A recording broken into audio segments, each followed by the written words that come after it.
Hi, welcome to మహామ్యాక్స్. నేను మీ NSR. ఈరోజు మన ముందు పావని కరణం ఉన్నారు. అంటే పావని అని పేరు చెప్తే మీకు ఎవరికి అంతగా ఐడెంటిఫై చేస్తారో లేదో, బట్ చిన్న ఆయన అనే ఒక చిన్న డైలాగ్ చాలు తను ఎవరో గుర్తుపట్టడానికి. రీసెంట్గా విడుదలైన పుష్ప 2తో అందులో తన డైలాగ్ అది. ఆ డైలాగ్తో పావని అనగానే మనకి ఇమ్మీడియట్గా మనం ఐడెంటిఫై చేసుకోగలుగుతాము. మరి ఆ రీసెంట్గా విడుదలైన ఆ సినిమాకి తన క్యారెక్టర్కి, ఆ సినిమాలో ఉన్న తన క్యారెక్టర్కి ఎలాంటి రెస్పాన్స్ వస్తుంది, సో అలాగే ఇంతకుముందు తను చేసిన సినిమాల గురించి, తన కెరియర్ గురించి పావని ఏం చెప్తుందనే తన మాటలో విందాం. హాయ్ భవాని. హాయ్ సార్, నమస్కారం. నమస్తే. First of all congrats. Thank you sir. So అంటే మన పుష్ప 2లో మీ క్యారెక్టర్ ద్వారా తెలుగు రాష్ట్రాల్లోనే కాదు, ఒక విధంగా చెప్పాలంటే టోటల్ ఇండియాలోనే పాపులర్ అయిపోయారు. ఎలా అనిపిస్తుంది? చాలా హ్యాపీగా ఉంది సార్. ఇంకా నాకు తెలియట్లేదు, అర్థం కావట్లేదు ఇదంతా. కానీ మీరు అన్నట్టు సోషల్ మీడియా ద్వారా చాలామంది మెసేజెస్, కాల్స్, కామెంట్స్, వీటి ద్వారా వాళ్ళకి నా క్యారెక్టర్ ఎంత నచ్చిందో చెప్తున్నారు. సినిమాలో వాళ్ళు నా క్యారెక్టర్కి ఎంత కనెక్ట్ అయ్యారో కూడా షేర్ చేస్తున్నారు. సో చాలా చాలా హ్యాపీగా ఉంది. కానీ పుష్ప 1 రిలీజ్ అయినప్పుడు అంతగా తెలియదు, బట్ పుష్ప 2కి ముందు పావని, పుష్ప 2 తర్వాత పావని డివైడ్ చేస్తే ఎలా అనిపిస్తుంది? ఇంకా 2 రోజులు అయింది కదా సార్ రిలీజ్కి. నాకు ఇంకా అంత తెలియట్లేదు. ఒకటైతే అర్థమైంది, కామన్ ఆడియన్స్ వరకు నేను చేసిన వర్క్, నేను కావేరి అనే క్యారెక్టర్ కోసం పడిన కష్టం అంతా రీచ్ అయింది, వాళ్ళు బాగా కనెక్ట్ అవుతున్నారు ఆ క్యారెక్టర్కి అని, అది మాత్రం అర్థమైంది. సో ఆ విషయంకి ప్రస్తుతానికి హ్యాపీ. ఇంకా దీని తర్వాత ఎలా ఉంటుందో చూడాలి సార్. ఆడియన్స్ మధ్య చూసుకున్న ఆ సినిమా చూసాను సార్. ఆడియన్స్ రెస్పాన్స్ పర్టికులర్గా ఇప్పుడు 4-5 సీన్స్లో ప్రామినెంట్గా ఉంది. సో ఎక్కడ బాగా కనెక్ట్ అవుతున్నారు అంటే సార్, నా క్యారెక్టర్ ఫస్ట్ హాఫ్లో ఇంట్రడ్యూస్ అయినా కూడా సెకండ్ హాఫ్కి వచ్చేసరికి నా క్యారెక్టర్ ఇంపార్టెన్స్ పెరగడం వల్ల స్టోరీలో, అండ్ అది ఫ్యామిలీ ఎమోషన్స్, జనరల్గా అందరూ కనెక్ట్ అయ్యే ఎమోషన్స్ స్పేస్లో పడటం చాలామంది కనెక్ట్ అవుతున్నారు. నేను ఫస్టే సింగిల్ స్క్రీన్లో చూశాను, తర్వాత మల్టీప్లెక్స్లో చూశాను. సేమ్ ఒకేలాంటి అరుపులు, ఒకేలాంటి ఆ ఫైట్ సీక్వెన్సెస్కి, నేను చిన్నాయన అని పిలిచినప్పుడు ఆ హైకి అందరూ ఒకేలా రెస్పాన్స్ అవుతున్నారు. సో అది అందరూ కనెక్ట్ అవ్వగలిగే ఎమోషన్ స్పేస్లో నా క్యారెక్టర్ ఉన్నందుకు చాలా హ్యాపీగా ఉంది సార్. డ్యూరింగ్ షూటింగ్ ఎక్స్పెక్ట్ చేశారు అసలు ఈ క్యారెక్టర్కి ఇంత హైప్ వస్తుందని? అంటే నా క్యారెక్టర్ ఇలా ఉంటుంది, ఈ సీక్వెన్సెస్ ఉన్నాయి అని చెప్పి నాకు 2020లోనే తెలుసు sir. Sukku sir first Pushpa అనుకునేటప్పుడు ఒక సినిమా అని అనుకున్నప్పుడు, నా క్యారెక్టర్ కోసం లుక్ టెస్ట్ అవన్నీ చేస్తున్నప్పుడు ఈ లుక్ టెస్ట్ అన్నీ ముందే చేశారు. చివరి పెళ్లి దాకా కూడా లుక్ టెస్ట్ అన్నీ అప్పుడే అయిపోయినాయి. కాకపోతే పార్ట్ 1లో నా జస్ట్ క్యారెక్టర్ ఇంట్రొడక్షన్ అయింది, ఎవరికి తెలియలేదు. అంటే ఎలా ఉండిందంటే, పార్ట్ 1లో నేను పుష్ప చేశానంటే పుష్పలో ఎక్కడున్నారు అదంటే, నేను ఆ ఫోన్ తీసి ఆ ఫోటో చూపిస్తే గేట్ సీన్ చిన్నాయన అంటారు, మీరే కదా అని అలా ఉండేది. ఎవరు గుర్తుపట్టరు, ఎవరికి తెలియదు కూడా, కానీ ఆ సీన్ మాత్రం బాగా గుర్తుంది. ఇప్పుడు పార్ట్ 2లో ఆ క్యారెక్టర్కి స్కోప్ బాగా పెరిగింది. ఇప్పుడు నేను చెప్పిన అవసరం లేదు, చూపించిన అవసరం లేదు, జనాలందరికీ తెలుస్తుందని అనుకుంటున్నాను. అంటే యాక్చువల్గా బిగినింగ్ అనుకున్నప్పుడు పుష్ప సెకండ్ పార్ట్ ఉంటుందనేది తెలియదు యాక్చువల్గా, బట్ ఆ షూట్ అయిపోయిన తర్వాత మధ్య చివరిలో అది సెకండ్ పార్ట్ ఉంటుందని అనౌన్స్ చేశారు. సో అప్పుడు డిసప్పాయింట్ అయ్యా, ఏంది నా క్యారెక్టర్ ఎంత అని చెప్పారు, అసలు ఏంది ఒక సీన్ కూడా లేదు అని, ఓన్లీ ఒక్క సీన్లో ఉంటుంది కదా ఎలా అని. అంటే నేను షూట్ చేసిన నెంబర్ ఆఫ్ డేస్ కూడా నాకు అప్పటికే అర్థమైపోయి ఉంటుంది కదా సార్. ఫస్ట్ పార్ట్కి నేను 1 వీక్ ఇలా చేశాను, నేను 2 సీన్లో షూట్ చేశాను. నాకు అర్థమైంది, ఓకే ఇప్పుడు సుకుమార్ సార్కి పెద్ద విజన్, ఆయన విజన్ని నేను నమ్మాను. Okay, if he is deciding something that's for good only అని నేను నమ్మాను. నేనేం డిసప్పాయింట్ అవ్వలేదు. కాకపోతే ఓకే, వెయిట్ చేయాల్సి వస్తుంది, టైం ఉంది, కొంచెం ఓపిక పెట్టుకుందామని చెప్పి నమ్మి కూర్చున్నాను సార్, అంతే. జనరల్గా సినిమా చూసి బయటకు వచ్చే ఆడియన్కి కొన్ని క్యారెక్టర్లు మాత్రమే గుర్తుంటాయి. అంటే హీరో, హీరోయిన్, విలను, ఇలా ప్రామినెంట్ క్యారెక్టర్స్ గుర్తుంటాయి. ఇప్పుడు వాటితో పాటు కావేరి క్యారెక్టర్ కూడా గుర్తుంటుంది. అవును సార్, అదే నా గోల్ కూడా సార్. ఇప్పుడు నేను హీరోయిన్గా 3 సినిమాలు చేశాను, 2 రిలీజ్ అయినాయి. పుష్ప 2లో నేను ఈ రోల్ చేస్తున్నప్పుడు తెలుగు సినిమాలో చాలామంది చాలా సపోర్టింగ్ క్యారెక్టర్స్ చేసిన వాళ్ళు ఉన్నారు. కొన్నిసార్లు ఆ క్యారెక్టర్ చుట్టూ రైటింగ్ బాగుంటుంది, కొన్నిసార్లు రైటింగ్ బాగుండకపోవచ్చు. అలా నేను చేసిన క్యారెక్టర్ తక్కువ అవ్వకూడదు అన్న ఆశ మాత్రం ఒకటి ఉంది సార్ నాకు. అండ్ ఇప్పుడు ఆ ఆశ నిజం అయింది. నా క్యారెక్టర్ ఎక్కడ తక్కువ అవ్వలేదు సినిమాలో, కథలో చాలా ఇంపార్టెంట్ క్యారెక్టర్గా నిలిచింది. అందుకు నేను చాలా చాలా హ్యాపీగా ఉన్నాను సార్. అంటే ఈ ఐడెంటిటీ గ్యారంటీగా వస్తుందని డ్యూరింగ్ షూటింగ్లో ఏ టైంలో అనిపించింది? నాకు జాతరలో అర్థమైంది సార్. జాతర సీక్వెన్స్లో అర్థమైంది. జాతరకు ముందు నేను ఓన్లీ 2-3 మోంటాజెస్ షూట్ చేశాను అంతే. సుకు సార్ ఎప్పటికప్పుడు సజెషన్స్ చెప్తూ ఉన్నారు, క్యారెక్టర్ బాగుంటుంది, మీరు ఇలా మెయింటైన్ చేసుకోండి, ఇది ఉండాలి, అది ఇది అని చెప్పి టీం ద్వారా ఇన్ఫర్మేషన్ వచ్చేది. జాతరలో గుడి దగ్గర సీక్వెన్స్ స్టార్ట్ అయినప్పుడు చాలామంది ఆర్టిస్ట్ ఉన్నారు కదా సార్, చాలా పెద్ద ఆర్టిస్ట్ ఉన్నారు, ఎక్స్పీరియన్స్డ్ ఆర్టిస్ట్ ఉన్నారు. ఆ గుంపులో నేను ఎక్కడో ఒక షాట్లో కనిపించట్లేదు సుకు సార్కి. పావని ఎక్కడ, పావని ముందుకు తీసుకురండి, పావని ఇంపార్టెంట్ రా సీన్కి, పావని ఇంపార్టెంట్. సారీ అమ్మ, నేను చెప్పాలి ఆ విషయం, సారీ నీకు చెప్పలేదు నేను, సారీ అని చెప్పి అన్నారు. ఓకే, అంతమంది ఉన్నారు, నన్ను కొంచెం ముందుకు రమ్మంటున్నారు అంటే సంథింగ్ ఈజ్ హ్యాపెనింగ్ అని చెప్పి అక్కడ అర్థమైంది. బట్ ఐడియా మాత్రమే ఉంది, ఓకే ఇక్కడ ఏదో అవుతుంది, అక్కడ ఏదో అవుతుంది, కానీ దాని చుట్టూ సార్ డీటెయిలింగ్ ఎలా అల్లారు, ఆ షార్ట్ డిజైన్ ఎలా ఉంది, అంత బ్యూటిఫుల్గా డిజైన్ చేశారు జాతరలో షార్ట్స్. అదంతా నాకు చూస్తే అసలు వావ్, నేనేనా ఇక్కడ ఉన్నది, నేనేనా ఇదంతా చేస్తున్నది అన్న ఫీలింగ్ ఉంది సార్. ఎన్ని రోజులు జరిగింది జాతర సీన్? నేను నియర్లీ 40 days లేదు సార్, జాతర అంతకన్నా ఎక్కువ రోజులు చేసి సాంగ్స్ అవన్నీ కలిపి ఎక్కువ రోజులు అయింది. నేను చేసిన సీక్వెన్సెస్ ఒక అరౌండ్ 28 to 30 days చేశాను సార్. 28 to 30 days అంత పెద్ద సెట్లో, అంత మంచి పెద్ద టెక్నీషియన్స్ మధ్యలో, పెద్ద యాక్టర్స్ మధ్యలో. It's a very learning experience. Sukumar గారు చెప్పారు ఇంపార్టెంట్ అని. అల్లు అర్జున్ గారు ఏమన్నారు? అల్లు అర్జున్ సార్ నాకు, మీరు క్యారెక్టర్ చూసినట్టే, క్యారెక్టర్స్ కావేరి పుష్పరాజ్ గారి క్యారెక్టర్స్ చూసినట్టే వాళ్ళ మధ్య ఎప్పుడు కమ్యూనికేషన్ ఉంది కదా సార్. ప్రీ క్లైమాక్స్ ఫైట్ వరకు పెద్ద కమ్యూనికేషన్ లేదు sir. Just good morning sir, good morning sir, good morning అమ్మా, గుడ్ మార్నింగ్ అమ్మా, అదే ఉంది సార్. అది ఎందుకు ఆ ట్రావెల్ కూడా, సెట్లు కూడా ట్రావెల్ అలానే అయింది. అది మేము అనుకున్నది కాదు, ఐ డోంట్ నో, అలా జరిగింది. ప్రీ క్లైమాక్స్ ఫైట్ ఆ సిచ్యువేషన్లో, ఆ సెట్లో ఫస్ట్ టైం బన్నీ సార్ నన్ను పిలిచి పర్సనల్గా మాట్లాడారు. అమ్మ నీకు సెట్లో అంతా ఓకేనా, కంఫర్టబుల్గానే ఉంది కదా, ఇబ్బంది ఏం లేదు కదా అని చెప్పి. I felt so good. అది ఇమోషనల్గా కూడా బాగా వర్కౌట్ అయింది అప్పుడు సార్ మాట్లాడడం. సో సుకు సార్తోనే ఎక్కువ కమ్యూనికేషన్ ఉండింది. బన్నీ సార్తో క్లైమాక్స్ ఫైట్ ఆ సెట్లో, ఆ క్లైమాక్స్ ఫైట్ కూడా మేము ఒక 40 days to 45 days షూట్ చేసాం సార్. ఓకే. ఆ క్లైమాక్స్ ఫైట్ ఆ టైంలో సార్తో ఎక్కువ కమ్యూనికేషన్ ఉండింది. ఈవెన్ ఇప్పుడు నెంబర్ ఆఫ్ సీన్స్, సాంగ్స్ అన్నీ గుర్తుంటాయి, బట్ బయటకు వచ్చిన ఆడియన్ని వెంటాడేది మాత్రం ఆ క్లైమాక్స్ ఫైట్. అవును సార్. ఇది ఫ్యాన్స్కి కావాల్సిందన్న రేంజ్లో ఉంది ఆ ఫైటు. సో షూట్ చేసేటప్పుడు అంటే ఆర్టిస్ట్ అనే విషయం మర్చిపోయి బన్నీ ఫైట్ కంపోజింగ్ కానీ అవన్నీ చూసినప్పుడు నీకేమనిపించింది? అయ్యో సార్, నేను నించున్న ఆ ఫైట్ సీక్వెన్సెస్ 20 రోజులు చూశాను. ఫైట్ చుట్టూ ఉన్న సీక్వెన్స్ అదంతా ఒక 20 రోజులు అయితే, జస్ట్ నేను నించుని ఫైట్ చూసేది, ఫైట్కి రియాక్ట్ అయ్యేది మోర్ దాన్ 20 days చూసాను. నేను క్లియర్గా చూసాను సార్ అల్లు అర్జున్ సార్ ఎంత కష్టపడి, ఎంత డీటెయిల్డ్గా చేస్తారో అవన్నీ అని చెప్పి. సో నేను ఫైట్ అంతా అయిన తర్వాత సార్కి ఒకటే చెప్పాను, సార్ మిమ్మల్ని ఇలా ఫైట్ చేయడం చూస్తూ ఉంటే నాకు మాస్టర్ క్లాస్లా ఉంది ఇది. రేపు పొద్దున నాకు ఇంకేదైనా సినిమాలో రోప్ వర్క్ చేయమంటే నేను ఇవే గుర్తెచ్చుకొని రోప్ వర్క్ చేసేస్తాను అన్నారు. అలానే అక్కడ ఇంకొక మాట కూడా బన్నీ సార్ అన్నారు, నాకు బాగా గుర్తున్నది ఆ మాట. చూడమ్మా నీకోసం ఎంత కష్టపడాల్సి వస్తుంది, ఈ ఫైట్ నీకు అంకితం పో అన్నారు. సార్ చాలా హ్యాపీ అనిపించింది సార్.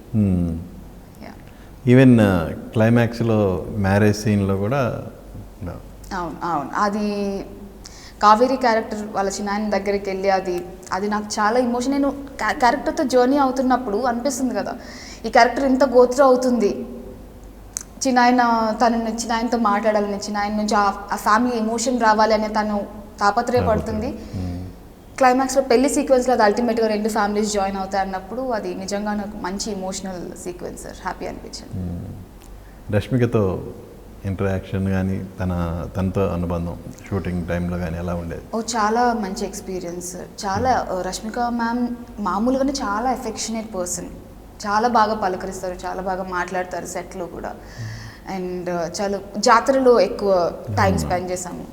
సో ఫైట్ సీక్వెన్సెస్ అక్కడ నేను క్లైమాక్స్లో నేను ఒక్కదాన్ని నించుని చూస్తే, జాతరలో మ్యామ్, నేను, మిగిలిన ఫ్యామిలీ మెంబర్స్ అందరూ నించుని ఫైట్ సీక్వెన్సెస్ చూస్తూ చాలా జోవియల్గా కూడా కాన్వర్సేషన్స్ ఉన్నాయి. చూడు చీరలు కట్టుకొని ఇప్పుడు వాళ్ళకి తెలుస్తుంది మన ఇబ్బంది ఎలా ఉంటుంది ఏంటి అని, అబ్బాయిలందరూ చీరలు కట్టుకొని ఫైట్ చేస్తున్నారు కదా అని.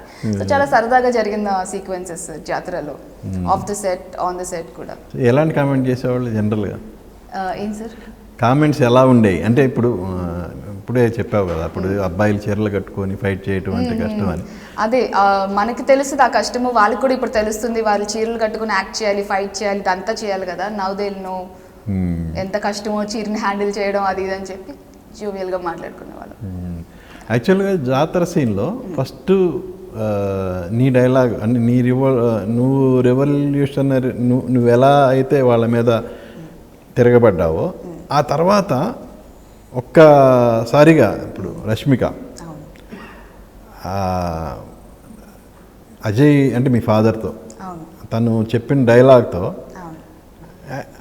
ఒక విధంగా చెప్పాలంటే డామినేట్ వాళ్ళు ఎవరు కనపడరు. అవును సార్, అవును సార్.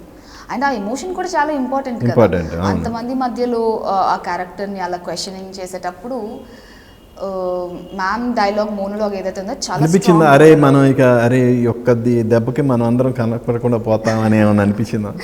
అంటే I was so happy ma'am అంత అంటే ఒక యాక్టర్కి ఆ స్కోప్ నిజంగా జరిగింది కూడా అదే. ఇప్పుడు అవునవును సినిమా చూసేటప్పుడు ఆ జాతర సీన్ స్టార్టింగ్లో అబ్బాయిలు వచ్చి ఏడిపించడం, అప్పుడు నీ క్యారెక్టర్ వచ్చి తిరగబట్టడం, అలా ఒక విధంగా మంచి ఇంపార్టెన్స్ ఉంది అనుకున్న టైంలో సడన్గా రష్మిక వచ్చి తిరగబట్ట తర్వాత అసలు ఎవరు కనపడరు. అవును అవును, ఆ ఫ్యూ మూమెంట్స్ అయితే ఎవరు కనిపించారు సార్, మ్యామే కనిపిస్తారు. కాకపోతే జాతర సీక్వెన్స్ ఏంటంటే ఇట్స్ అ ప్యాకేజ్ సార్. ఒకరికి ఇంపార్టెన్స్ ఉంది అని ఏం లేదు, అన్ని 2 సాంగ్స్ ఉన్నాయి. అసలు జాతరలో గంగోరు రేణుక తల్లి సార్ ది హైలైట్. దాని తర్వాత ఇదంతా డ్రామా స్టార్ట్ అవుతుంది. అండ్ ఐ థింక్ నాకు అర్థమైన దాని ప్రకారం ఇట్స్ అ ప్యాకేజ్. ఆ 15-20 మినిట్స్ ఏదైతే ఉందో song, dance, emotion, highs, so whole package. అందులో అందరూ హైలైట్ అయ్యారు, చేసిన వాళ్ళందరూ వాళ్ళ పరంగా హైలైట్ అయ్యారు. అండ్ రష్మిక మ్యామ్ మోనోలాగ్ నా ఫేవరెట్. సో ఇంకా అదర్ ఆర్టిస్టుల గురించి చెప్పాలంటే ఏం చెప్తావు? ఫహద్ ఫాజిల్ కానీ? ఫహద్ ఫాజిల్ గారితో అన్ఫార్చునేట్లీ నాకు కాంబినేషన్ ఏమి లేవు. But it feels lucky sir. చాలా ప్రొఫెషనల్ ఎక్స్పీరియన్స్డ్ ఆర్టిస్ట్ ఉన్నారు సార్ పుష్ప 2లో. అలాంటి ఆన్సాంబుల్ కాస్ట్లో నాకు ఒక మంచి ప్లేస్ దొరకడం, ఏదో ఒక క్యారెక్టర్ ఉంది అంటే ఉంది అన్నట్టు కాకుండా స్టోరీలో సోల్ ఆఫ్ ద స్టోరీలో ఒక ప్లేస్ దొరకడం నేను చాలా లక్కీగా ఫీల్ అవుతున్నాను. అండ్ నన్ను అలా నమ్మినందుకు, అంత కోర్ ఇంపార్టెంట్ పార్ట్లో నన్ను నమ్మినందుకు సుక్కు సార్కి నేను చాలా చాలా గ్రేట్ఫుల్గా ఫీల్ అవుతున్నాను. ఎన్ని రోజులు మొత్తం అసలు టోటల్ ఫస్ట్ సెకండ్ పార్ట్ 2 కలిపి ఎన్ని రోజులు షూట్? ఫస్ట్ పార్ట్ ఓన్లీ నేను 1 వీకే షూట్ చేశాను sir. Second part around 85 to 90 days shoot చేశాను. ఈ సంవత్సరం మొత్తం ఇంచుమించు డేట్స్ అటు ఇటు మూవ్ అవ్వడంతో పాటు మొత్తం నేను ఇదే చేశాను. కీలకమైన సీన్స్లో ఉన్నాయి పుష్ప 2లో. పావని యాక్ట్ చేసిందంటే బిగినింగ్ గుళ్ళో కానీ, తర్వాత జాతరలో కానీ, ఆ తర్వాత క్లైమాక్స్ ఫైట్లో కానీ, పెళ్ళిలో, ఇలా ఒక 4-5 సీన్లు ఉన్నాయి. అవును సార్. ఎడిటింగ్లో పోయినాయి ఎన్ని ఉన్నాయి? లక్కీలు ఏం లేవు సార్. అసలు నేను ఫస్ట్ పుష్ప 2 చేస్తున్నానంటే అందరూ సర్లే ఎడిటింగ్లో తర్వాత చూసుకుందాంలే, ఎన్ని ఉంటాయో ఎన్ని ఉండవో, ఏముంటుందో అని చెప్పి ఇలానే ఉన్నారు అందరూ. లో ఎక్స్పెక్టేషన్స్ ఇలానే ఉన్నాయి. ఒక కంపారిటివ్లీ కొత్త ఆర్టిస్ట్ అయినా నాకు నేను ఎవరు కూడా ఇంతకుముందు నేను చేసిన పని క్యారెక్టర్స్ తెలుసుండొచ్చు. మీరు చెప్పినట్టు పావనీకరణం అంటే చాలామందికి తెలియకపోవచ్చు. సో అందరూ ఓకే ఏదో ఒక రోల్ అయి ఉండొచ్చు, ఇన్ని రోజులు షూట్ చేస్తున్నారంటే ఓకే ఇంతమంది ఆర్టిస్ట్ షూట్ చేస్తున్నారు కదా, మీరు కూడా అలా అయ్యి ఉండొచ్చు అనుకున్నారు. సో చాలామందికి ఇది సర్ప్రైజింగ్. లక్కీగా ఎడిటింగ్లో ఏమీ పోలేదు. ఒకే ఒక మాంటాజ్ పోయింది నాకు తెలిసి, ఒకే ఒక్క మాంటాజ్ పోయింది. సో సీక్వెన్సెస్లో length of course editing table మీద కట్ అవుతుంది, కానీ నేను చేసినవి ఏవి పోలేదు సార్. డైలాగ్ కూడా ఏం కట్ అవ్వలేదు? డైలాగ్ కూడా ఏం కట్ అవ్వలేదు. Everything is sir. ఎలా అసలు పావని పుష్పలో ఎంట్రీ ఎలా జరిగింది? నేను గాడ్స్ ఆఫ్ ధర్మపురి అనే ఒక వెబ్ సిరీస్ చేశాను సార్, ZEE5లో ఉంది. అది కూడా కడప చిత్తూరు స్లాంగ్లో ఉంటుంది. సో పుష్ప టైంలో ఆడిషన్స్ అవుతున్నప్పుడు సుక్కు సార్ ఆ సిరీస్ చూశారు. చూసి నేను చేసిన సీన్స్ చూశారు. ఓకే. చూసి పిలిపించారు ఆడిషన్కి. సో ఆ టీం వాళ్ళు, పుష్ప టీం వాళ్ళు మా గౌడ్స్ ఆఫ్ ధర్మపురి రైటర్స్ టీమ్ని కాంటాక్ట్ అయ్యి నా కాంటాక్ట్ తీసుకొని ఆడిషన్కి పిలిచారు. ఆ తర్వాత సిరీస్ ఆఫ్ ఆడిషన్స్ అయినాయి సార్. చాలా మంది ఆర్టిస్ట్ ఆడిషన్ ఇచ్చారు ఆ రోల్కి. ఎక్స్పెక్ట్ చేసావా నేను సెలెక్ట్ అవుతాను దీనికి అని? అంటే ఇప్పుడు సుకు సార్ సినిమాలో చాలా క్యారెక్టర్స్ ఉంటాయి కదా సార్. వాళ్ళు ఆడిషన్ తీసుకున్నప్పుడు కూడా ఇలా పర్టికులర్గా ఫిక్స్ అయిపోయి తీసుకోరు, ఓకే ఈ అమ్మాయి ఈ క్యారెక్టర్ కానీ. చాలా డిఫరెంట్ రోల్స్ ఉన్నాయి కదా, ఏ రోల్లో ఫిక్స్ అవుతారో చూద్దాము, వీళ్ళు ఆడిషన్ బట్టి డిసైడ్ అవుదాము అని చెప్పి అలా అనుకుంటారు. అందుకే డిఫరెంట్ కైండ్స్ ఆఫ్ ఆడిషన్స్ తీసుకుంటారు. అంత ఈజీ కాదు sir selection process. Okay. So ఒకవేళ 2-3 నెలలు టైం గ్యాప్ వచ్చింది అంటే షూట్కి మళ్ళీ ఒక లుక్ టెస్ట్ ఉంటుంది. ఓకే. సో మళ్ళీ ఒక షూట్కి ముందు ఒక లుక్ టెస్ట్ ఉంటుంది ఆడిషన్ టైంలో ఎంత చేసినా కూడా. సో చాలా ఫిల్టరింగ్ ప్రాసెస్ తర్వాత వచ్చింది. అండ్ నా రోల్ అప్పుడు నాకు ఇలా ఉంటుందని కూడా తెలియదు సార్. ఓకే మంచి రోల్ పడుతుంది నాకు, చెప్పిన డీటెయిల్స్ బట్టి ఏదో కొంచెం తెలిసింది, ఓకే సైడ్ మరీ చిన్న క్యారెక్టర్ కాదు, కొంచెం మంచి రిజిస్టర్ అయ్యే క్యారెక్టర్ అని అర్థమైంది. కానీ ఇది ఇలా ప్యాన్ అవుట్ అవుతుంది అని చెప్పి నాకు అసలు ఐడియా లేదు sir. So nearly 3-4 years shoot జరిగింది కదా. సో అంటే జనరల్గా మనం 4 ఇయర్స్ అంటే మనం మన దీంట్లో ఆహారపు అలవాట్ల వల్ల కానీ ఏదైనా ఫిజికల్గా కానీ చేంజెస్ వస్తుంటాయి కదా. సో అలా నీలో ఏమైనా చేంజెస్ చూసి సుకుమార్ గారు ఎలా కాదు ఇంకా తగ్గాలని కానీ, ఇలా లేదు ఇంకొంచెం పుటప్ అవ్వాలి కానీ అలా ఏమైనా జరిగినాయా? అవును సార్, యాక్చువల్లీ మీరు చెప్పిన 3 ఇయర్స్ వెయిట్ ప్రాసెస్ ఉంది. వెయిట్ చేశాను నేను, నా క్యారెక్టర్ ఉందని తెలుసు నాకు పుష్ప 2లో. అది ఎంత పెద్దగా ఉంటుందని తెలియకపోయినా ఉంది, మంచి సీన్స్ ఉన్నాయి నాకు ఉందని తెలుసు. అది నాకు చాలా మోటివేషన్ ఇచ్చింది. వర్క్ నేను అనుకున్నంత రేంజ్లో రాకపోయినప్పటికీ, లేదా నేను అనుకున్న సినిమాలు అలాంటి కథలు అలాంటివి రాకపోయినప్పటికీ, ఓకే పుష్ప 2 ఉంది, నా చేతిలో ఒక మంచి పని ఉంది, నేను దానికి చాలా సిన్సియర్గా ఎఫర్ట్స్ పెట్టి వెయిట్ చేయాలి, ప్రిపేర్డ్గా ఉండాలని ఐడియా ఉంది నాకు. మధ్యలో నేను రిలీజ్ అయిన నేను సినిమాలు చేస్తూ వచ్చాను, పరేషాన్ కానీ వేరే సినిమాలు కానీ. వెయిట్ ఫ్లక్చుయేషన్స్ లైట్గా ఉంటాయి నా దాంట్లో. నేను షూట్ స్టార్ట్ చేసినప్పుడు బిగినింగ్లో ఒక మాంటాజ్ షూట్ చేసినప్పుడు సుకు సార్ పిలిచి, మా బాబుని కొంచెం వెయిట్ తగ్గాలి, ఏమనుకోకు, ఇలా చెప్తారా సార్ ఎవరైనా డైరెక్టర్ సార్, తగ్గాలమ్మా తగ్గకపోతే అవదు అది అని చెప్తారేమో కానీ ఏమనుకోకురా తల్లి కొంచెం వెయిట్ తగ్గు అని అన్నారు. జాతర సీక్వెన్స్కి ప్రిపేర్డ్గా వెళ్ళిపోయాను. సార్ గైడెన్స్ చాలా ఇంపార్టెంట్ సార్ క్యారెక్టర్కి, ఎందుకంటే మనకు అంత ఇన్ఫర్మేషన్ రాదు ఏదైనా క్యారెక్టర్ గురించి, అంతా సెట్లోనే వస్తుంది, మన డైలాగ్ కానీ మన సీన్ కానీ ఏదన్నా. సో సార్ చెప్పే ప్రతి డీటెయిల్ మైండ్లో పెట్టుకొని గుర్తుపెట్టుకొని, ఓకే సార్ ఏమనుకుంటున్నారు ఎలా అనుకుంటున్నారు అని అర్థం చేసుకొని చేయాలి sir. So I think I understood. During shooting ఏమన్నా డిఫికల్టీస్ ఫేస్ చేసిన సందర్భాలు ఏమైనా ఉన్నాయా? లేదు సార్, షూట్ క్యారెక్టర్ పరంగా కానీ. Shoot process hectic process sir. రోజు ఆర్ఎఫ్సీకి వెళ్ళి అక్కడ సెట్లో రోజు అక్కడ నుంచి వెళ్ళి వచ్చి సిటీలోకి వచ్చి మళ్ళీ వెళ్ళి లాంగ్ స్కెడ్యూల్స్. నేను నా కెరియర్ బిగినింగ్ దగ్గర నుంచి ఇంత లాంగ్ స్కెడ్యూల్స్ ఎప్పుడు చేయలేదు సార్. అండ్ ఒక పెద్ద ఛాలెంజ్ నేను ఫేస్ చేసింది ఏంటి అంటే, నేను చేసినవి ఇండిపెండెంట్ ప్రొడక్షన్ మూవీ సెట్స్ కానీ, లేదా కొంచెం మంచి బడ్జెట్ సినిమాలో సపోర్టింగ్ రోల్ చేశాను, కానీ ఇంత పెద్ద సినిమాలో ఇన్ని రోజులు ఉన్న వైడ్ లెంత్ క్యారెక్టర్ నేను ఎప్పుడు చేయలేదు.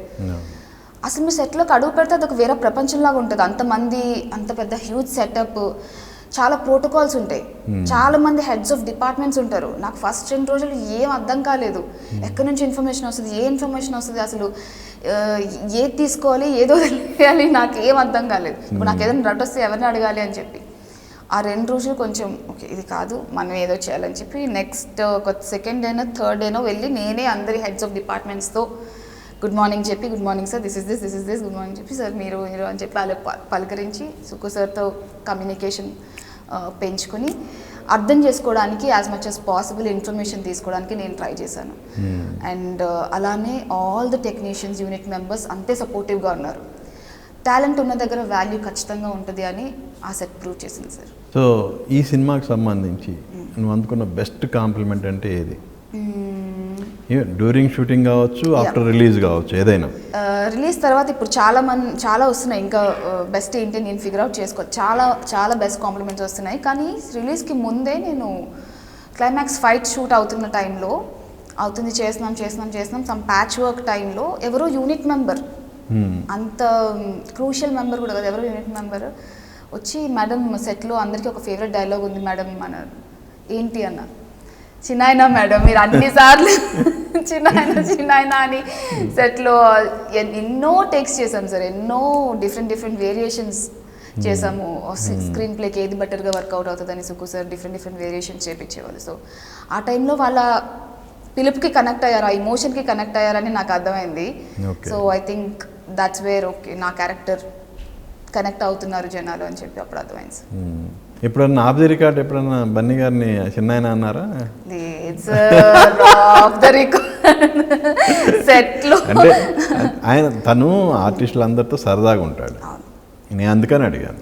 లేదు సార్, లేదు సార్. ఆఫ్ ద రికార్డ్ నాకు తెలిసి August 15 టైంలో అనుకుంటా, August 15 రోజు కూడా మేము షూట్ చేసాం. ఓకే. అప్పుడు ఫ్లాగ్ హోస్టింగ్ ఉంది, అప్పుడు అందరం కలిసాం. అప్పుడు సార్ ఇంకా మేకప్లో గెటప్లో లేరు, సార్ నార్మల్ కాన్వర్సేషన్ అప్పుడు అయింది.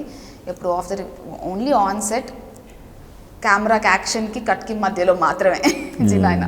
సో 2 రోజుల్లోనే దాదాపు 449 crores కలెక్ట్ చేసి రికార్డు సృష్టించింది. నార్త్ బెల్ట్లో అయితే ఫస్ట్ డే ఏ హిందీ సినిమా కూడా లేదు, ఈవెన్ షారుఖ్ ఖాన్ సినిమా కూడా బీట్ చేసేసింది. సో ఒకవైపు ఇలా కలెక్షన్లో సునామీ, మరోవైపు ఫుల్ సోషల్ మీడియాలో ట్రోలింగ్. సోషల్ మీడియాలో కూడా యాక్టివ్గా ఉంటావు కాబట్టి తెలిసే ఉంటుంది. సో ఈ రెండింటిని కంపేర్ చేస్తే ఏమనిపిస్తుంది నీకు? సో సినిమా వచ్చిన తర్వాత అవేవి గుర్తులేవు, సినిమానే గుర్తుంది అందరికీ అని నాకు అనిపిస్తుంది సార్. బికాజ్ నాకు తెలిసిన కొంతమంది కూడా ఎవరైతే ఓకే సినిమా మీరు ఏదైతే ట్రోలింగ్ పార్ట్ అన్నారో, ఎవరైతే వేరే అదర్ హీరో ఫ్యాన్స్ ఎవరైతే ఉన్నారో, ఎవరైతే ఓకే సినిమా చూద్దాంలే అన్న వాళ్ళు కూడా సినిమా చూసి అసలు బన్నీ సార్ డెడికేషన్కి ఫిదా, బన్నీ సార్ ఆర్ట్కి ఫిదా అని మాట్లాడుతున్నారు. సో సినిమా వచ్చాక సినిమానే హైలైట్ అయింది, ఇవేవి ట్రోల్స్ కానీ కాంట్రవర్సీస్ కానీ ఏమీ హైలైట్ అవ్వలేదు. So that's the power of cinema, that's the power of art. ఇప్పుడు ఈ సినిమాకి అటు ప్రీమియర్స్కి కానీ ఈవెన్ థియేటర్స్లో కానీ రేట్లు బాగా పెరిగినాయి. ఆ రేట్లు పెరగటం అనేది 2 తెలుగు రాష్ట్రాల్లో కూడా కొంచెం ఎఫెక్ట్ అయిందన్నమాట వాస్తవం. సినిమా చూసి బయటకు వచ్చే ఆడియన్ ఎవరు బాగా లేదని ఎవరు చెప్పరు, అంతవరకు గ్యారంటీ అది. ఎందుకంటే నేను సినిమా చూసి వచ్చాను కాబట్టి చెప్తున్నా. కానీ ఆ రేటు, ఎక్కువ రేట్ అనేది ఏమన్నా ఎఫెక్ట్ ఉందా ఆ రేటు? అంటే ఇది నా డిపార్ట్మెంట్ కాదు, కానీ యాజ్ నార్మల్ ఆడియన్స్ నేను ఆర్టిస్ట్గా సపోజ్ యు ఆర్ ఒక ఆడియన్, ఆడియన్గా సినిమాకి వెళ్ళాలి. సో ఆ పాయింట్లో ఆలోచించాలి అంటే ఇప్పుడు ప్రోడక్ట్కి వాల్యూ వాళ్ళు దానిలో పెట్టిన కష్టం, వాళ్ళు దానిలో పెట్టిన డీటెయిలింగ్ చాలా ఇప్పుడు సినిమాలు చాలా వస్తున్నాయి సార్. ఎన్ని వందల సినిమాలు వస్తున్నాయి సంవత్సరానికి. అందులో క్వాలిటీ పెట్టి ఎక్కడ మీరు సినిమా చూస్తే ఈరోజు క్వాలిటీ చూస్తే ఎక్కడైనా ఏ డిపార్ట్మెంట్లో అయినా వీళ్ళు లైట్ తీసుకున్నారా అనిపించదు. సో అంత ఫోకస్డ్గా ప్యాషనేట్గా ఒక సినిమా తీసుకొస్తున్నప్పుడు అంత వాల్యూ చూసినప్పుడే ప్రొడ్యూసర్స్కి ఆ థాట్ వచ్చిందేమో. ఓకే అది కూడా కంటిన్యూస్గా పెట్టలేదు కదా sir, okay first 2 days, first 3 days ఇలా లేదా 1 day ఇలా పెట్టి అలా అనుకున్నారేమో. ఆ థాట్ ప్రొడ్యూసర్స్ కాల్, వాళ్ళ ప్రోడక్ట్ మీద వాళ్ళకున్న నమ్మకమైన వాల్యూ వల్ల వచ్చిందని నేను అనుకుంటున్నాను. చాలా తెలివి చెప్తున్నా. నేను ఆడియన్గా చెప్పమంటే ప్రొడ్యూసర్ పాయింట్ ఆఫ్ వ్యూ చెప్తున్నారు. ఆడియన్గా మనకు కూడా అనిపిస్తుంది ఓకే ఇప్పుడు రేట్లు పెరుగుతున్నాయి అంటే ఏంటి, మనం కూడా ఇంకా కష్టపడాలి, ఇంకా సంపాదించాలి. ఏ రేట్ పెరగట్లేదు సార్, ఇప్పుడు కాయగూరల రేట్లు కూడా పెరుగుతున్నాయి కదా. ఓకే, అవును. పార్ట్ 3కి సంబంధించి ఏమైనా సీన్ షూట్ చేశారా? పార్ట్ 3కా చేసిన దాంట్లో ఏమైనా పార్ట్ 3లోకి వెళ్తుందేమో, కానీ పార్ట్ 3 అని స్పెసిఫిక్గా ఏం షూట్ చేయలేదు. నాకు తెలిసి మోస్ట్లీ అన్ని పార్ట్ 2కే చేసాం. ఓకే, ఎడిషనల్గా ఇప్పుడు ఇందులో లేనివి పార్ట్ 3లో ఉండొచ్చు కదా అలా అంటే బిట్స్ అండ్ పీసెస్గా ఏమైనా ఎక్కడైనా వాడతారేమో, కానీ స్పెసిఫిక్గా ఇది చేసి పార్ట్ 2లో వాడలేదంటూ నేను చేసిన దాంట్లో అయితే ఏం సీక్వెన్స్ లేదు. మరి 3కి డేట్స్ అడగలేదా ఎప్పటి నుంచి ఏంటి అనేది? ఫస్ట్ బన్నీ సార్ డేట్స్ ఇస్తేనే సుక్కు సార్ చేస్తా అని చెప్పారు కదా పార్ట్ 3, అప్పుడు అడుగుతారేమో. ఇప్పుడైతే అంత పార్ట్ 2. సో అసలు ఎలా ఇండస్ట్రీకి ఎలా వచ్చావు?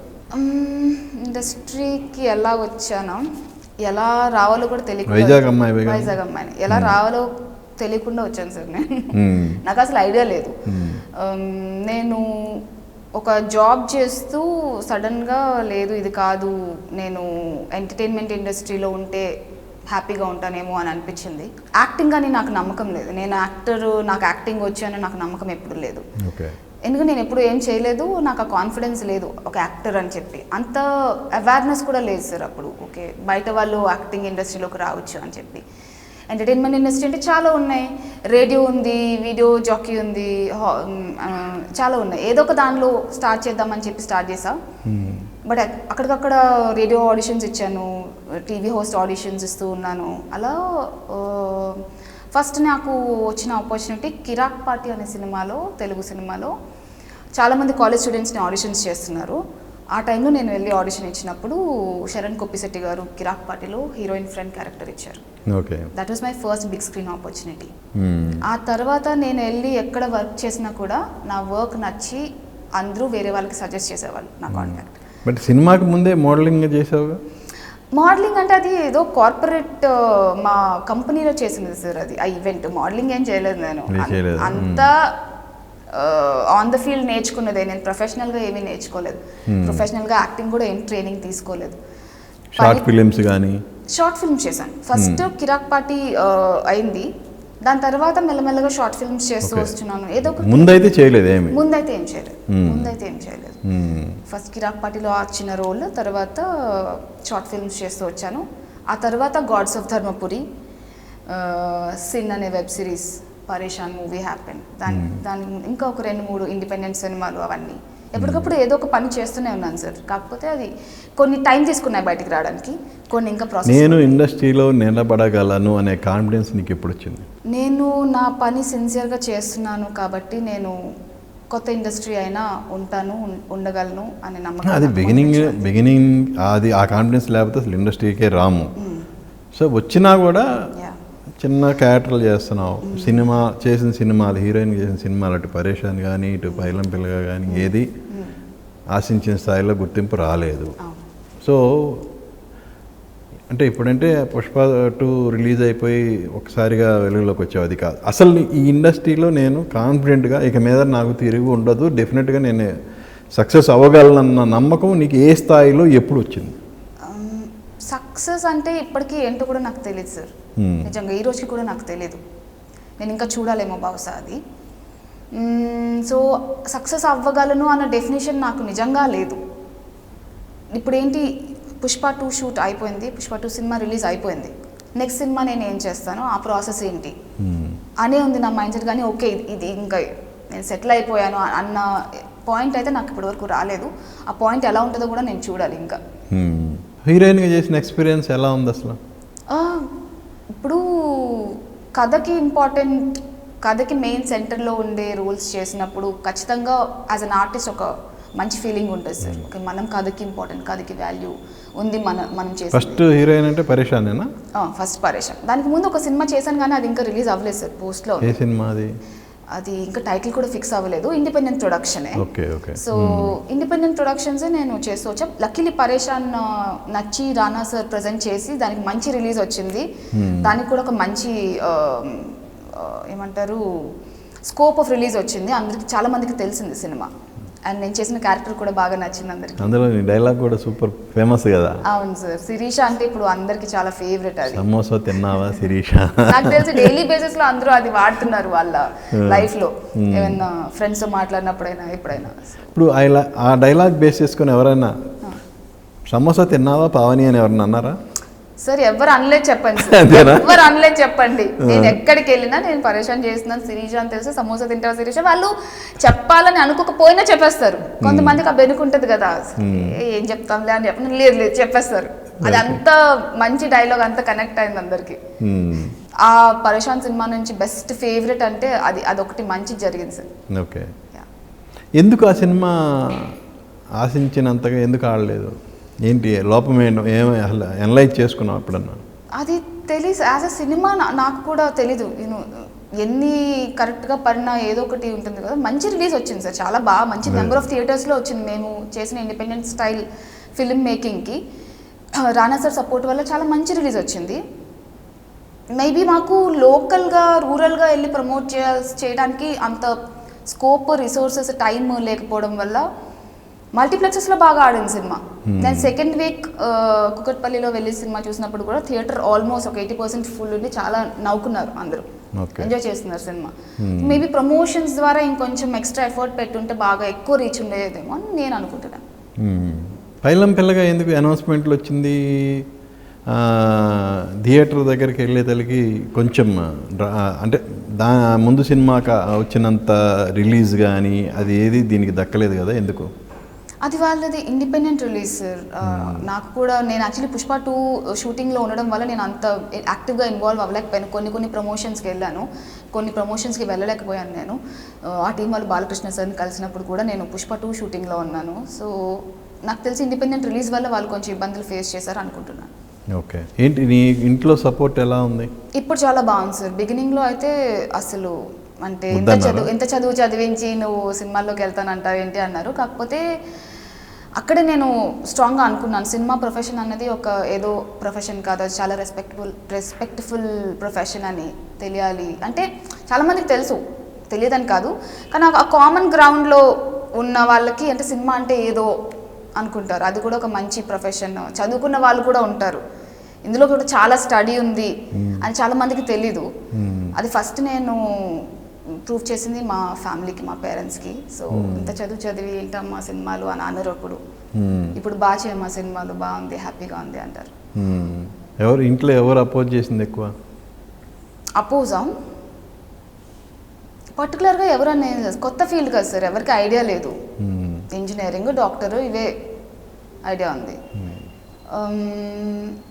సో వాళ్ళు కూడా కొన్ని భయాలు ఉంటాయి, కెరీర్ ఎలా ఉంటుంది, ఏమవుతుంది, పైగా ఒక అమ్మాయి అని ఒక చిన్న భయాలు ఉండడం వల్ల వాళ్ళు చెప్పారు. కానీ ఏ రోజు ఒక మంచి విషయం ఏంటంటే నన్ను నమ్మారు, ఇంత చెప్తున్నా కూడా నన్ను నమ్మారు.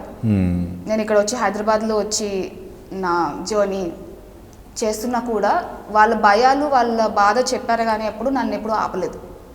ఎన్నేళ్ళు? 6 years అవుతుంది కదా? అవును సార్, 5 + 6 years. ఈ 6 year జర్నీలో పావని నేర్చుకున్నది ఏంటి, ఇంకా నేర్చుకోవాల్సింది ఏంటి? చాలా నేర్చుకున్నాను సార్. డైలీ బేసిస్లో ప్రతిరోజు ఏదో ఒక నేర్చుకున్న విషయం ఉంటుంది. ఇంకా చాలా నేర్చుకోవాల్సింది కూడా ఉంది. ఈ సంవత్సరం నాకు జరిగింది బెస్ట్ అంటే ఇంత పెద్ద సెట్లో, పుష్ప 2 పెద్ద సెట్లో పెద్ద టెక్నీషియన్స్తో వాళ్ళ స్కిల్స్ చూసి వాళ్ళతో పాటు పనిచేసే అవకాశం దొరికింది నాకు. వాళ్ళ దగ్గర నుంచి, ప్రతి ఒక్కరి దగ్గర నుంచి నేను చాలా నేర్చుకున్నాను. అండ్ ఇక ముందు నేను చేయబోయే సినిమాల్లో నేను ఏదైతే నేర్చుకున్నానో అది ఇంప్లిమెంట్ చేస్తూ ఇంకా వాళ్ళ దగ్గర నుంచి కూడా నేర్చుకుని మంచి సినిమాలు చేయాలని ఉంది సార్. ఏంటి ఇప్పుడు ప్రస్తుతం ఏమేమి సినిమాలు ఉన్నాయి రన్నింగ్లో? ప్రస్తుతం నేను ప్రశాంత్ వర్మ గారితో ఒక సినిమా చేస్తున్నాను సార్. మోక్షజ్ఞదా సార్? మోక్షజ్ఞదా కాదు సార్, అది మేము హనుమాన్ షూట్ అయిపోయిన తర్వాత మేము షూట్ స్టార్ట్ చేసాము. ఓకే. షూట్ అయిపోయింది, పోస్ట్ ప్రొడక్షన్లో ఉంది. టైటిల్ పెట్టారా? టైటిల్ కూడా పెట్టారు, కానీ రిలీజ్ అనౌన్స్ చేయలేదు. టైటిల్ చెప్పలేను అందాక. నాకు తెలిసి అనౌన్స్ చేస్తారు. ఆ సినిమా ఒకటి రిలీజ్కి వస్తుంది. అండ్ నేను హిట్ యూనివర్స్లో కూడా కంటిన్యూ చేస్తున్నాను. హిట్ 2లో చేశాను కాబట్టి హిట్ 3లో కూడా ఉంటాను. హిట్ 2లో ఒక సీన్లో ఉన్నా? లేదు సార్, ఒక 2-3 సీన్స్లో ఉంటాను. Forensic officer. ఓకే. ఏంటది క్రైమ్ డ్రామా కాబట్టి ఫారెన్సిక్ ఆఫీసర్ రోల్ కూడా మంచి క్రూషియల్ రోల్. హిట్ యూనివర్స్లో కూడా కంటిన్యూ చేస్తున్నాను. 3లో ఇంకా ఎక్కువ ఉంటుందా, లెంగ్త్ ఉంటుందా క్యారెక్టర్కి? తెలియదు సార్, ఇప్పుడే స్టార్ట్ చేశాను షూటింగ్. అయితే నేను ఎంత లెంత్ ఉంటుందో నాకు కూడా ఐడియా లేదు. బట్ యూనివర్స్లో కంటిన్యూ అవుతాను. హిట్ యూనివర్స్ ఏదైతే ఉందో అందులో ఆ రోల్ కంటిన్యూ అవుతుంది. ఓకే. అండ్ అమెజాన్ ప్రైమ్కి ఒక సిరీస్ చేస్తున్నాను, అది కూడా రిలీజ్కి వస్తుంది. సో ఇండిపెండెంట్ ఫిల్మ్స్ చేసావు, హీరోయిన్గా చేసావు, మంచి ఇంపార్టెంట్ క్యారెక్టర్స్ చేసావు, అలాగే ఓటీటీ మూవీస్, వెబ్ సిరీస్ కూడా చేసావు కదా. సో వీటన్నిటిలో అంటే ఏదైనా వర్క్ అనేది డిఫికల్టే. ప్రతిదీ మనం స్టడీ చేసుకొని క్యారెక్టర్ని మనం ఆవహించి ఆ క్యారెక్టర్ని ప్లే చేయాలి. కానీ ఏది ఈజీ అనిపించింది, ఏది కష్టం అనిపించింది? ఈజీ అని ఏది ఈజీ కాదు, ఈజీ అని ఎప్పుడు ఏది అనిపించలేదు. చాలా కష్టం అనిపించింది మాత్రం పుష్ప 2 సార్. ఎందుకంటే ఆన్ డైలీ బేసిస్ మీకు ఒక 20-30 హెడ్స్ ఆఫ్ డిపార్ట్మెంట్స్ ఉంటారు సెట్లో. అన్ని డిపార్ట్మెంట్స్ వాళ్ళు ఎక్కడ అవుట్పుట్ ఉందో అక్కడే ఉంటుంది ఆ కన్ను. సో వాళ్ళు ఏం ఎక్స్పెక్ట్ చేస్తున్నారో, డైరెక్టర్ సార్ ఏం ఎక్స్పెక్ట్ చేస్తున్నారో అది కనిపించాలి స్క్రీన్ మీద. సో నేను చాలా ఫోకస్డ్గా ఎక్స్ట్రా ఫోకస్డ్గా ఉండాల్సి వచ్చింది. పైగా బన్నీ సార్ కాంబినేషన్స్ పెద్ద పెద్ద ఆర్టిస్టుల కాంబినేషన్తో ఉండడం వల్ల నేను ఎక్కడ తగ్గకూడదు, నా పని కూడా అంతే ఫోకస్డ్గా ఉండాలి, క్యారెక్టర్ బాగా రావాలి అని ఒక స్ట్రాంగ్ ఫోకస్తో చాలా నిజం చెప్పాలంటే ఒళ్ళు దగ్గర పెట్టుకుని చేసిన project sir Pushpa 2. So release అయిన తర్వాత ఏమైనా ఆఫర్స్ పలకరించినాయా? ఇప్పటివరకు అయితే ఏమీ అనిపించలేదు సార్. అందుకే నేను చెప్తున్నాను, రిలీజ్ అయింది ఓకే, నేను చేసిన పని అయిపోయింది, ఇప్పుడు ఏం చేయాలో కూడా నాకు తెలీదు. ఈ ప్రాసెస్లో ఒక 2-3 మంచి ప్రాజెక్ట్స్ వదులుకోవాల్సి వచ్చింది డేట్స్ ఇష్యూ వల్ల. అవునా? స్టార్స్వా లేదంటే ఏమన్నా ఇండిపెండెంట్గా? మంచి కథలు సార్, మంచి ప్రొడక్షన్ హౌస్ నుంచి వచ్చిన కథలు. ఇప్పుడు ఏ ఆర్టిస్ట్కైనా కావాల్సింది అదే కదా సార్, మంచి స్టోరీస్, మంచి ప్రొడక్షన్ వాల్యూస్తో, టెక్నీషియన్స్తో ఉన్నవి. సో అది కొంచెం పెయిన్ఫుల్, బట్ పుష్ప 2 కోసం ఇప్పుడు నా క్యారెక్టర్కి వచ్చిన సక్సెస్తో I think I'm happy sir. ఏంటి ఈ 3 ఏళ్ల జర్నీలో ఏంటి పారితోషికం పరంగా ఆర్ యూ హ్యాపీ? హ్యాపీ అంటే happy sir. Mythri movie makers మంచి పెద్ద ప్రొడక్షన్ హౌస్. ఈ షూట్ ప్రాసెస్లో అయితే ఎప్పుడు చాలా జాగ్రత్తగా చూసుకున్నారు. మంచి వాల్యూస్ ఉన్నది, మంచి కేర్ ఉన్న ప్రొడక్షన్ హౌస్. హ్యాపీ అంటే చాలా హ్యాపీ సార్. ఇప్పుడు పుష్ప 2 లేకపోతే ఈ సంవత్సరం అంతా నాకు చేతిలో పనే లేనట్టు. So I survived on Pushpa 2. 2 offers వదిలేసుకున్నా అన్నావుగా. అది కొంచెం డిసప్పాయింట్మెంట్ ఉంది, కానీ ఓకే, ఫ్యూచర్లో వచ్చేది వసూలు చేద్దాం. ఏంటి గోల్ ఏంటి నీది? మంచి సినిమాలు చేయాలి సార్, మంచి కథలో భాగంగా ఉండే రోల్స్ చేయాలి. ఎవరు ఇన్స్పిరేషన్ అసలు ఈ విషయంలో? పర్టికులర్గా ఒక పర్సన్ అని లేరు సార్. నాకు చాలామంది కొంచెం మా నాన్నగారు పాత సినిమాలు చాలా చూపించేవాళ్ళు, ఎన్టీఆర్ గారు, సావిత్రి గారు సినిమాలు ఇవన్నీ. అండ్ టీవీలో సౌందర్య గారు కానీ, శ్రీదేవి గారి సినిమాలు కానీ, ఇవన్నీ చాలామంది ఉన్నారు సార్, చాలామంది ఇన్స్పిరేషన్. ఒక పర్టికులర్ పర్సన్ అని ఉండదు. ఇప్పుడు కూడా చిరంజీవి సార్ కానీ, ఎవరైనా పెద్ద పెద్ద ఆర్టిస్టులు ఇన్ని ఇయర్స్ ఆఫ్ ఎక్స్పీరియన్స్, ఇంత స్టార్డమ్ ఉన్నా కూడా వాళ్ళు ఎంత ప్యాషనేట్గా సినిమా కోసం చేస్తున్నారు అంటే అది వాళ్ళకి సినిమా మీద ఉన్న ప్రేమ. అదే నాకు కూడా ఇన్స్పిరేషన్. అలానే నేను కూడా ఎంతకాలమైనా సినిమా కోసం సినిమాలు చేయాలనే అదే గోల్. పవన్లో ఉన్న ప్లస్ పాయింట్స్ ఏంటి, మైనస్ పాయింట్స్ ఏంటి? అది మీరు చెప్పాలి సార్. ఇప్పుడు మనం ఒకసారి మనలో ఉన్న లోపాలు ఏంటనేది మనం గుర్తెరిగితేనే కదా దాన్ని ఓవర్కమ్ అవడానికి మనకి ఛాన్స్ ఉంటుంది. అవును సార్. అలా నువ్వు గుర్తించిన నీ లోపాలు ఏంటి, అలాగే నీలో ఉన్న ప్లస్ పాయింట్స్ ఏంటనేది? Plus confidence sir. ఎందుకంటే ఏదైనా పెద్ద ఆపర్చునిటీ అంటే ఫస్ట్ భయం వేస్తుంది ఎవరికైనా. అసలు మనం ఇక్కడ ఉన్నామో అది మనకు అంత ఆపర్చునిటీ అంత పెద్దది ఉంది అని, సరే చేసేద్దాం, ఏం కాదులే, ఏముందిలే, నేర్చుకుందామన్న ఆ కాన్ఫిడెన్స్ ఒకటి ఉంది సార్. అయితే నా ప్లస్ అనుకుంటా, ఎక్కువ ఆలోచించను. మైనస్ అంటే ఇది కూడా ఎక్కువ ఆలోచించను. అదొక్కొక్కసారి స్టూపిడిటీ, క్రేజీనెస్ అయి ఉండొచ్చు. అంటే ఏంటి ప్లానింగ్ ఇది, అలా నేను ఎప్పుడు అనుకోలేదు. అది మైనస్ ఏమో, కానీ అదే నాకు వర్కౌట్ అవుతుందేమో కూడా తెలియదు. సో ఆ కన్ఫ్యూషన్లో ఉన్నాను నేను. ఇంకా అంటే అలా అనుకోని దెబ్బతిన్న ఏమైనా ఉన్నాయా? లేదు సార్, ఇప్పటివరకు నేను ఏదైతే డెసిషన్స్ తీసుకున్నానో మంచి డెసిషన్స్ అయినాయి సార్. గుడ్. సో ఇలాగే పుష్ప 2లో మంచి పేరు వచ్చింది. అలాగే చేయబోయే హిట్ 3 కానీ, అలాగే నెక్స్ట్ కమిట్ అయ్యే సినిమాల ద్వారా కానీ పావని ఇంకా మంచి పొజిషన్కి ఎదగాలని మనస్ఫూర్తిగా కోరుకుంటున్నాం. Wish you all the best. Thank you so much sir. Thank you so much for calling me for the interview. చూశారు కదా మన కావేరి అలియాస్ పావనితో మన స్పెషల్ చిట్ చాట్. మళ్ళీ మరో గెస్ట్తో మీ ముందుకు వస్తాను. మీ ఎన్ఎస్ఆర్ సైనింగ్ ఆఫ్.